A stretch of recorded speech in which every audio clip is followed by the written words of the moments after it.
오만정입니다. 예, 여기 앉으십시오. 네. 앵커석입니다. 네.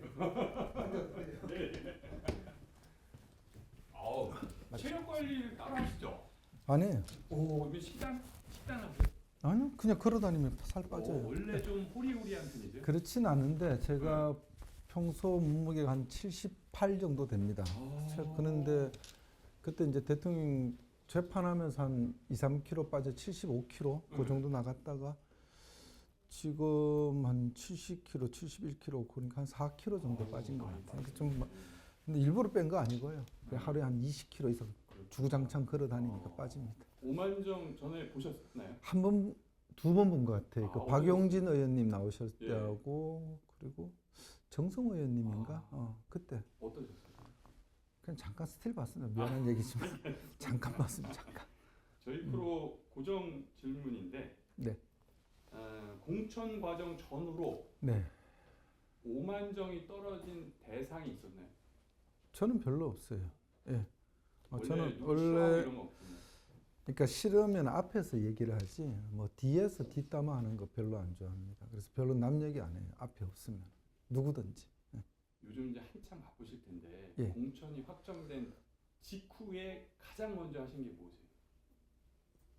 그냥 시장 계속 다녔던 것 같아요. 그때가 용산시장이라고 저희 지역구에 있습니다. 거기 용산시장이요? 용산동이라고 있어요. 용산 1동, 2동이 아. 있는데 용산시장이 그날 비가 약간 왔었거든요. 예. 부슬부슬 와서 저는 이제 공천 발표한 거 몰랐어요. 그건 이제 시장 이렇게 이제 바리케이트가 이렇게 지붕이 쳐져 있으니까 도움처럼 비가 안 맞잖아요. 그러니까 예. 비 오면 갈 데가 없으니까. 그 들어가서 있는데 사무실 전화인데 계속 전화가 이제 오는데 인사하는데 전화니까 안 받았죠. 그리고 이제 보니까 부재중 전화해서 전화를 했더니 공천 발표 났다. 근데 그렇다고 해서 뭐 시장 이렇게 인사하다가 도중에 끊을 수도 없고 그래서 계속 돌았죠. 돌고 마친 게 한 4시가 좀 넘었던 것 같아요. 그리고 이제 제일 뭐 사실 기다리시고 계실 분이 계시니까 제가 전화를 그렇죠. 좀 드렸더니 모르고 계시더라고요. 박 전 예, 대통령. 모르고 계셔서 공천 발표가 났다 말씀을 드렸고 박 전 대통령이 뭐라고 하시던가요? 고생했다 그러죠. 뭐 고생하셨다고. 그리고 이제 그날 저녁에 들어가서 뵀습니다. 저녁 한 6시쯤 들어가서 뵙고 식사 같이 하고 이제 뭐 이런저런 말씀을 하시더라고요. 박 전 대통령의 반응은 음. 놀라셨나요? 아니면은 뭐 원래 그분 성격 자체가 되게 담대하십니다. 어떤 일이 있어도 뭐 그냥 동료가 별로 없으세요. 그냥 담담하시죠. 그냥 뭐 들어가시는 약간 웃으면서 고생하셨다. 집에서는 그러셨고 전화상에서도 그냥 아이, 고생하셨다. 그 정도? 뭐 이렇게 액션이 이렇게 과하게 하신 분이 아니니까. 네, 그렇습니다. 자, 총선 이슈를 5분 만에 정리하는 시간 오만정 지금부터 시작하겠습니다. 지금까지 한 건 아니에요. 지금부터는 사전 질문입니다. 이 중요한 얘기를 하셨어요. 네. 자, 이번 대구 달서갑 공천에 박심이 작용했다고 보십니까?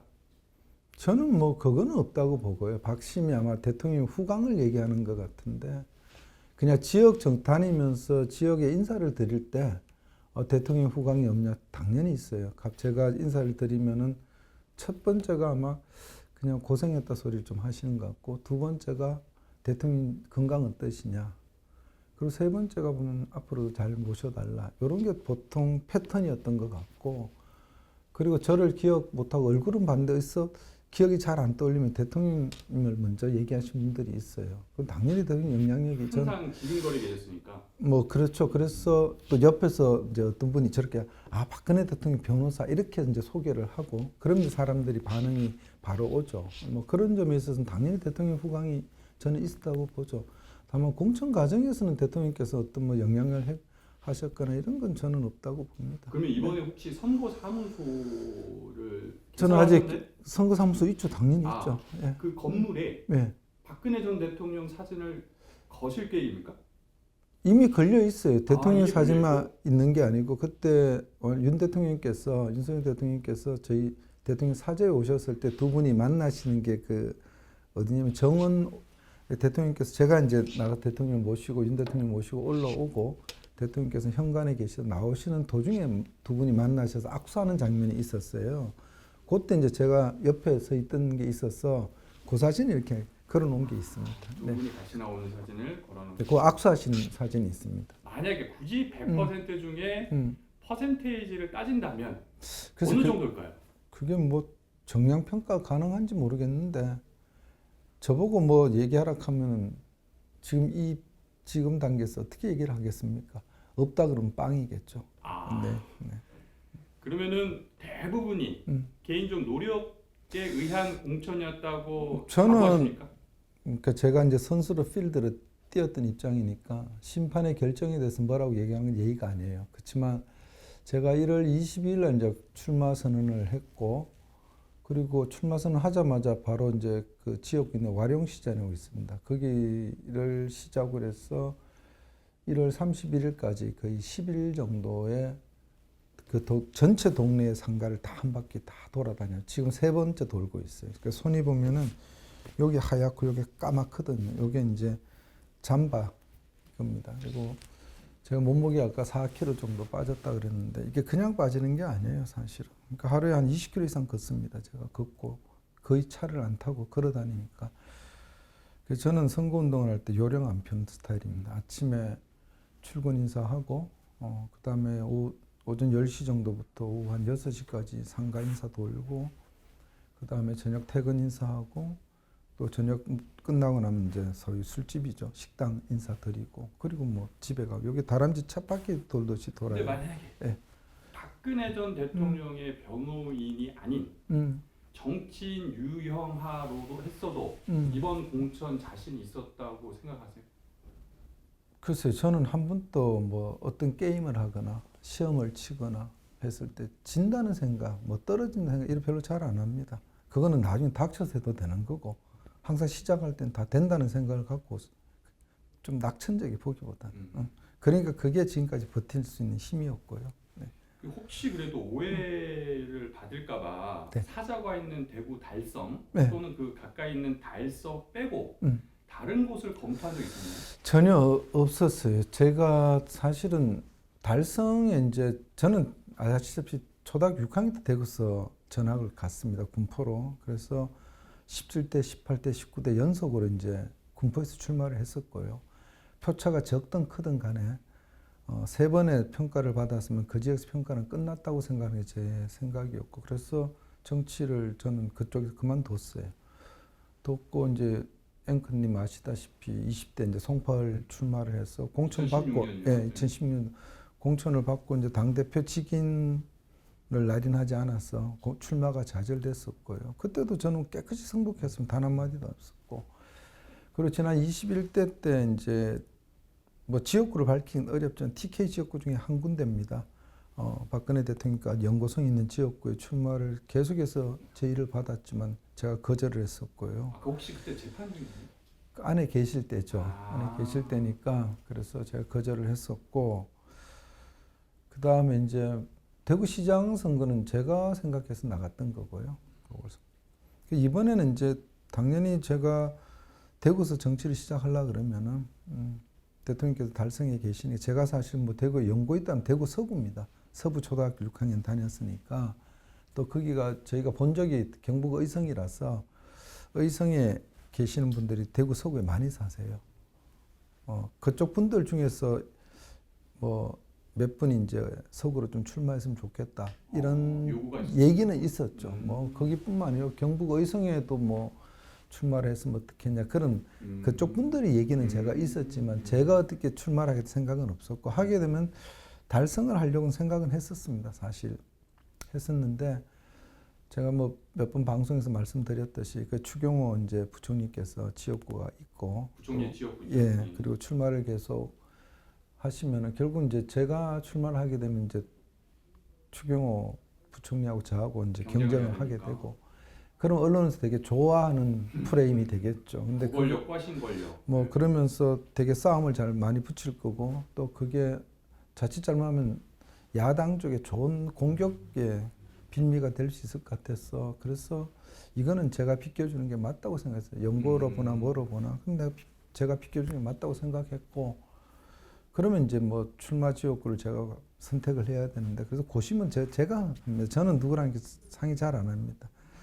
해서 다만 이제 대통령께서는 그래도 계시는 데서 조금 가까운 데 갔으면 어떠냐 이런 뭐 말씀은 없지만 대충 저희가 이렇게 얘기를 나눠보다 보면은 의중이. 네, 의중이 그래서 이제 원래 달서구 달성군에 속해 있던 그렇죠. 데입니다. 그리고 달서갑은 이제 달성군 다사랑 붙어 있고 다리 강창교 건너면 바로 다사입니다. 그리고 이제 달서병은 저 하원이랑 좀 연관돼 있고 그래서 결정한 게 이제 사실 달서갑으로 했던 그러니까 거죠. 정리하자면은 어쨌든 달성은 검토했다가 오히려 정치적 오해를 받을까봐 박 전 대통령의 의중을 담아서 달서갑 출마를 대통령 의중이라기보다는 대통령께서 이제 좀 멀리 안 가. 그러니까 대구라는 바운더리가 있지만 그 중에서도 그래도 대통령이 계시는 곳에서 조금 멀리 가는 것보다는 좀 옆에 있는 게 낫지 않겠나. 정말 그런 가족처럼 생각하시나 봐요. 그거는 대통령께서 뭐 가족이라기보다는 저는 그렇게 봅니다. 그러니까 제가 대통령을 모신 지가 한 20년 됩니다. 2004년 4월 14일 날 그때 17대 총선에 이제 군포수 출마했을 때 그때 제 기억이 정확한 2시 30분경일 거예요. 그때 마지막 이제 내일이 이제 4월 4.15 총선이니까 그때 마지막 지원 유세를 저희 군포 지역에 오셔서 그때 처음 대통령을 뵙고 그 위에 쭉 이제 어떻게 보면 때로는 멀리서 때로는 가까이서 모셨죠. 바로 그 말씀입니다. 네. 돌아보면 박 전 대통령을 모신 지가 한 20년 됐습니다. 때론 아주 멀리서, 때론 아주 가까이서. 네. 자, 이 말은 최근에 북콘서트, 박 전 대통령 북콘서트에서도 한 말이죠. 이때 이제 눈물을 훔치셨는데 어떤 기분이셨어요?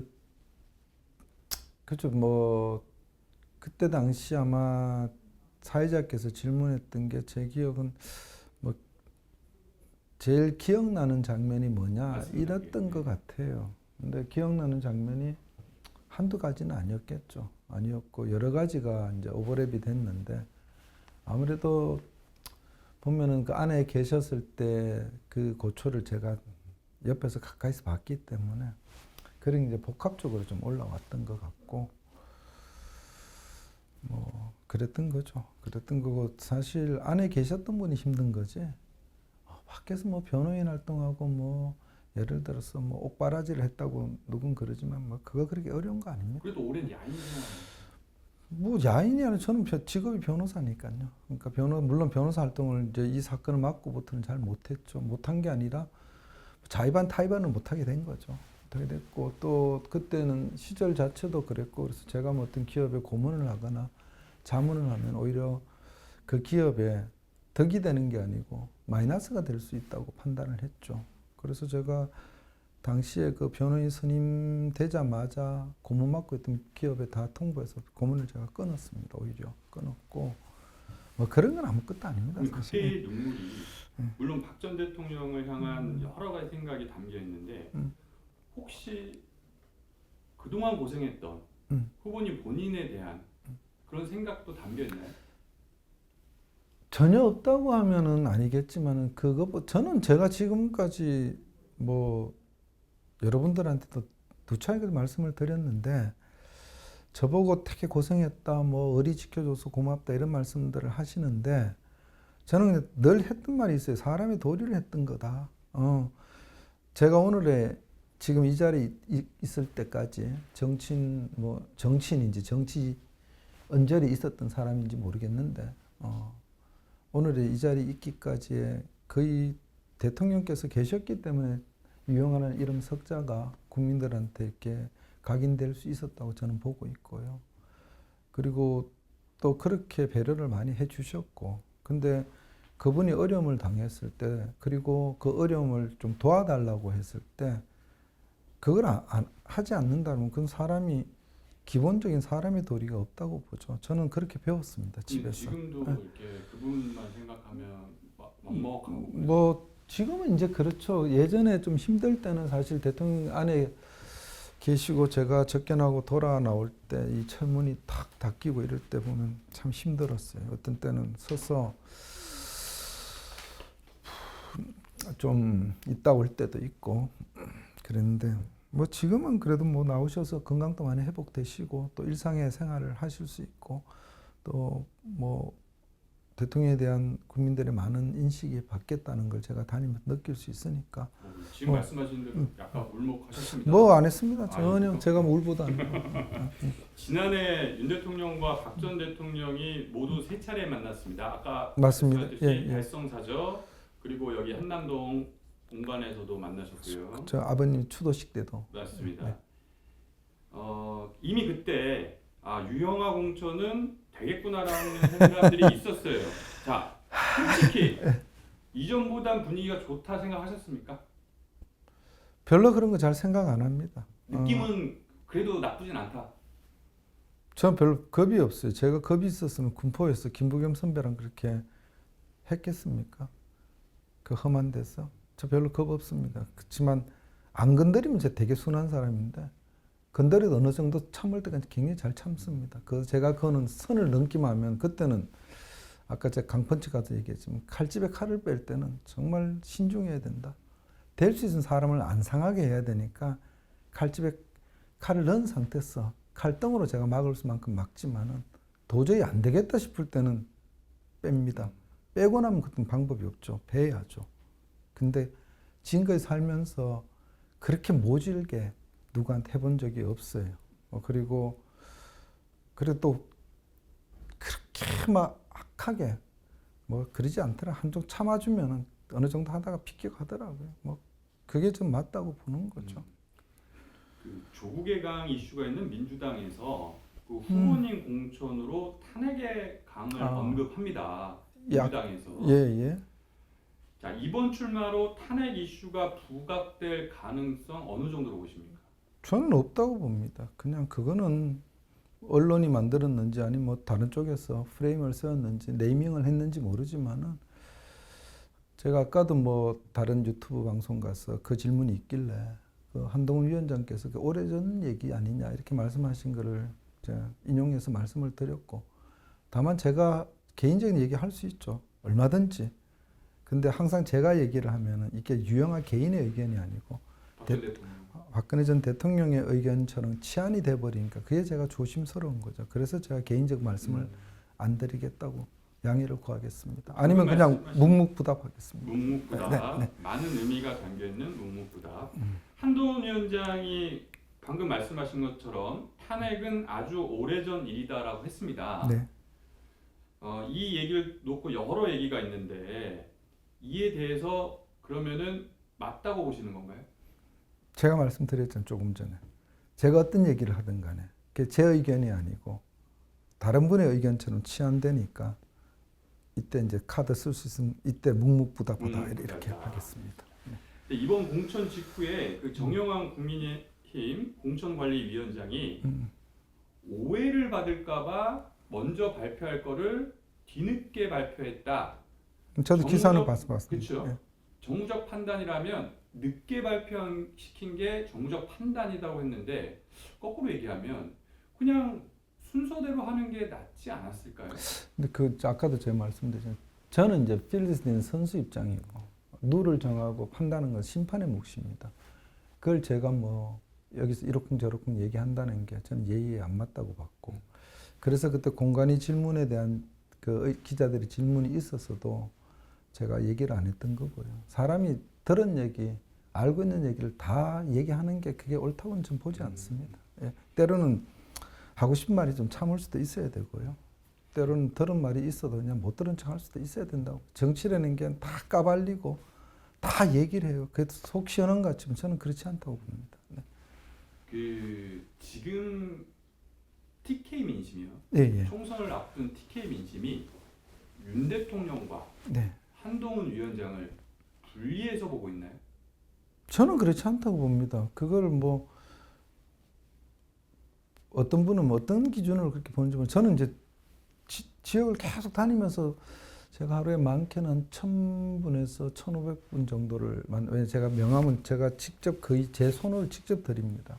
안 드리고 인사하시는 분도 있지만은 그러면 이제 그 윤 대통령과 한동훈 위원장을 분리해서 뭐 여기는 지지하고 저기는 지지한다 이런 느낌은 없었어요. 없고 예전에 이제 걱정스러운 얘기는 좀 있었어요. 한동안 잠깐 이렇게 저 갈등에 뭐 그런 게 비춰졌을 때 걱정하는 모습. 두 분이 빨리 잘 이렇게 이렇게 화합해서 같이 갔으면 좋은데 저런 게 이제 걱정된다. 그런 말씀은 몇 분 계셨지만 뭐 두 분을 이분은 지지하는데 이분은 지지 안 한다. 뭐 이런 얘기는 없었죠. 윤석열 대통령. 저는 제가 그렇죠? 만난 지역 주민들 중에 저한테 대놓고 그렇게 말씀하신 분은 없었어요. 지역 정서를 말씀. 네, 그렇습니다. 그렇다면 최근에 그 조원진 대표가 출연해서 이런 얘기를 했습니다. 네. 현재 TK에는 박심도, 윤심도 없다. 한동훈 위원장만 보고 간다. TK는 네. 권력 지향적이다.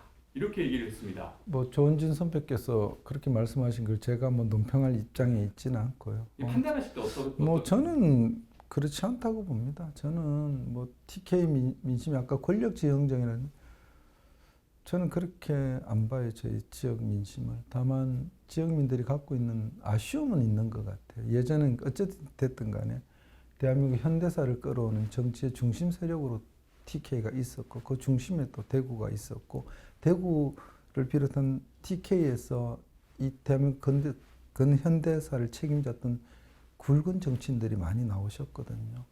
근데 지금의 이제 정치인들을 보시면서 조금 그런 존재감이나 이런 데 대해서 좀 부족하다. 이런 걱정, 아쉬움을 토로하신 분들은 있었죠. 하지만 제가 만나본 저희 지역에 한정돼서 말씀드리면 저는 고향이 대구니까 그 지역 말고 다른 친구들도 있고 언론인도 만나보면 대구가 권력 지향적이다? 그렇게 따지면은 만약에 야당이 바뀌어 야당을 다 밀어줘야죠. 그렇지 않습니까?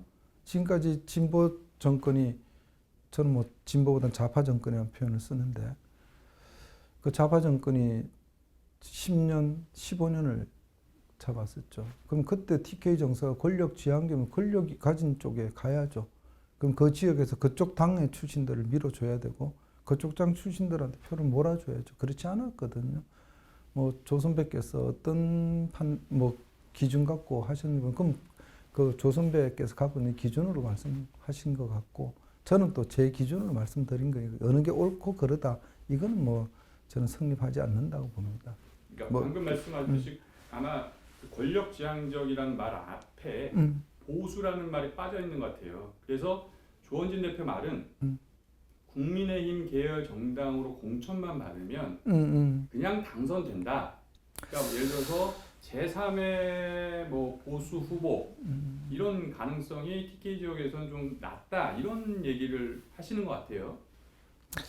모르겠습니다. 그게 뭐 제가 전공이 정치학이 아니라서 용어 해석하기는 좀 한계가 있겠지만은, 그러니까 흔히 보수를 뭐 정통 보수니, 적통 보수니, 따뜻한 보수니, 중도 보수니 여러 수식어를 붙입니다.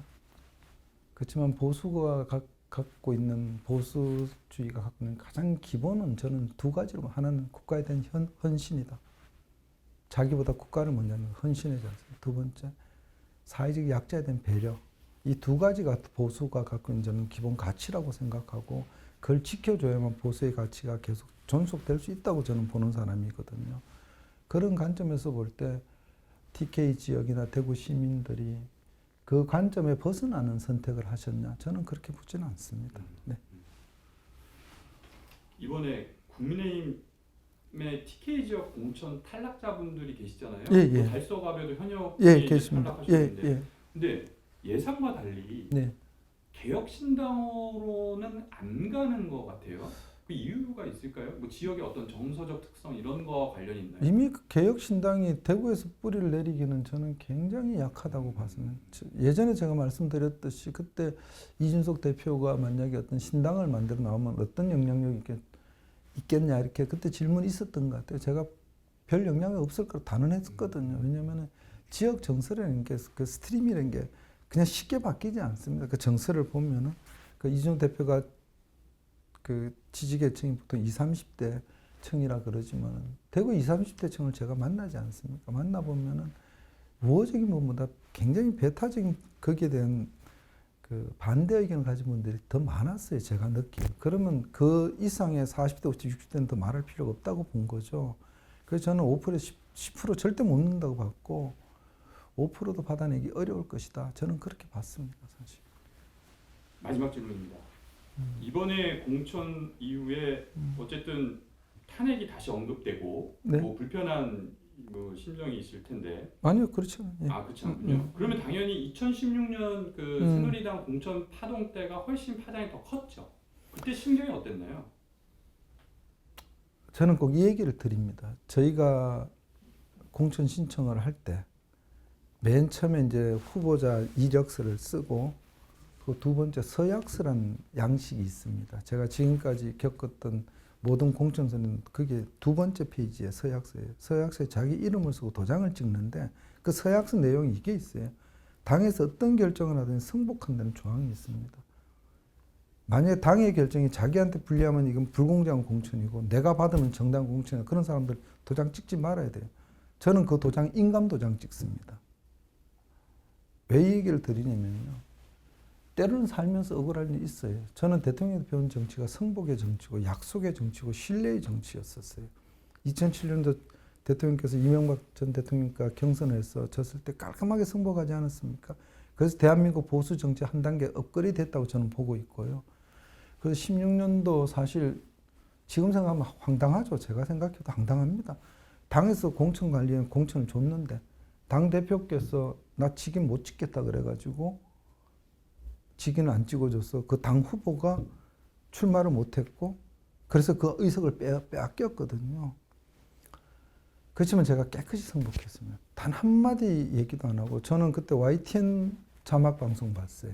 그때 조원진 선배가 아마 그때 원내 수석 부대표에서 그 방에서 기다렸었는데 그 세 분이 이제 저랑 유재길, 이재만 동부청장이 저기 되고 나머지 이인선, 정종섭, 지금 추경호 선배 살리고 3대3이 됐었죠.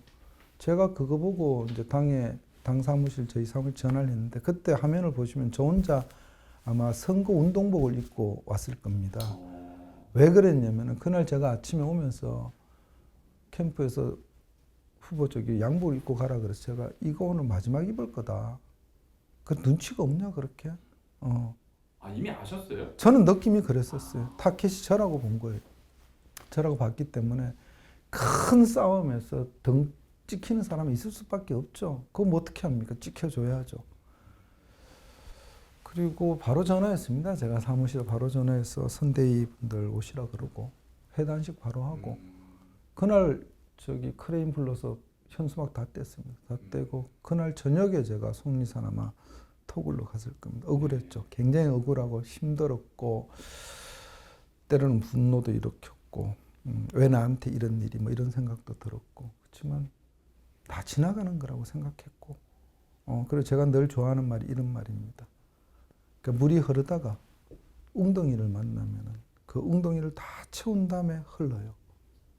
그래서 저는 저 스스로 작은 웅덩이는 빨리 채우고 흘러가겠죠. 웅덩이 크고 넓으면 채울 시간들이 많이 필요할 것이다. 그래서 아직 채울 게 더 있나 보다. 그 생각으로 지금까지 버텼던 거고요. 그렇습니다. 정치를 처음 시작할 때 2004년도 20년 전이죠. 그때는 저도 되게 젊었죠. 검사를 막 그만두고 돌았을 때. 그때 돌아오면서 제가 꿈꿨던 정치가 있었거든요. 그런 거죠. 웅덩이를 채우는데 20년 걸렸네요. 모르죠. 제가 꾸는 꿈은 다른 웅덩이일 수도 있죠. 그렇습니다. 5만 전 여기까지 가겠습니다. 고맙습니다. 웅덩이로 마무리했습니다. 묵묵부답 한 번 쓰셨어요. 한 번. 거기 팻말을 주셔야 됩니다. 그래야 이렇게 팻말을 딱 들고. 아까 쓰신다던 아니 그 팻말을 줘 이렇게 이때 묵묵부답하다 이렇게 딱 팻말을 주는. 다음에 또 출연해 주십시오. 알겠습니다.